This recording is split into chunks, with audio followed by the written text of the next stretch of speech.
Ituturo ko po sa inyo guys kung paano gawin yung video na ito. Basic lang yan, kahit bata, kayang-kaya yan. Kung paano maglaho ang isang tao.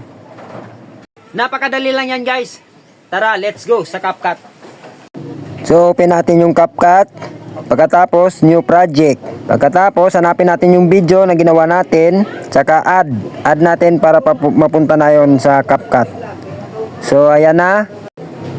So, ilong press natin. Tsaka i-drag. Hanapin natin yung tumalo na tayo. Ayan. Pindutin. Hanapin yung split. Pindutin sa unahan para ma-highlight. Tapos, hanapin yung delete. Tapos pindutin natin, i-drag papuntang dulo, hanapin natin kung saan tayo mag-i-ending ng video na ito. So ayan. Pagkatapos pindutin natin para ma-highlight, tapos hanapin yung split. Tapos drag natin, mag-split pa tayo dito na walang tao. I-tap natin yung sa gitna, tapos i-delete natin. Pagkatapos, i-drag natin, hanapin natin kung wala na bang tao. Kasi kailangan natin dito ng background. So ayan, wala na, balik tayo sa simula.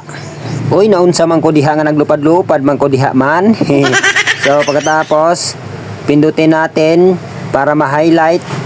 Tapos hanapin natin yung overlay. Asan na ba yung overlay? Ayan. So ayan, pindutin lang natin para mapaibaba na siya. So ayan, magputol tayo dito sa gitna. Kasi dito tayo gumawa na mawala tayo na parang bula.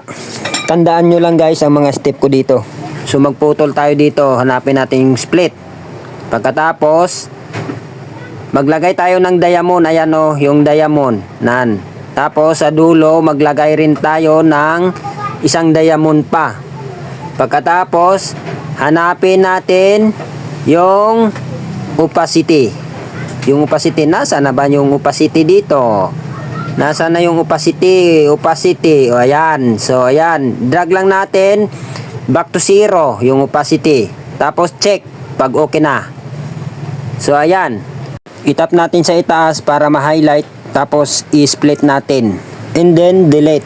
I-tap sa itaas sa dulo. Tapos delete. Pati na rin yung logo ng CapCut kasi bawal yan sa Facebook. So ayan. Ito na yung resulta sa ginawa natin. Tingnan po natin guys. Ayan o. Oh, 'di ba guys? Napakaangas tignan. Biglang nawala yung tao. Expert na 'yan. Nakatulong ba sa iyo ang video na ito? Mag-follow ka lang. Sapat na sa akin 'yan. At mag-like. Paki-share na lang po sa video na ito para makatulong sa iba. Salamat. God bless.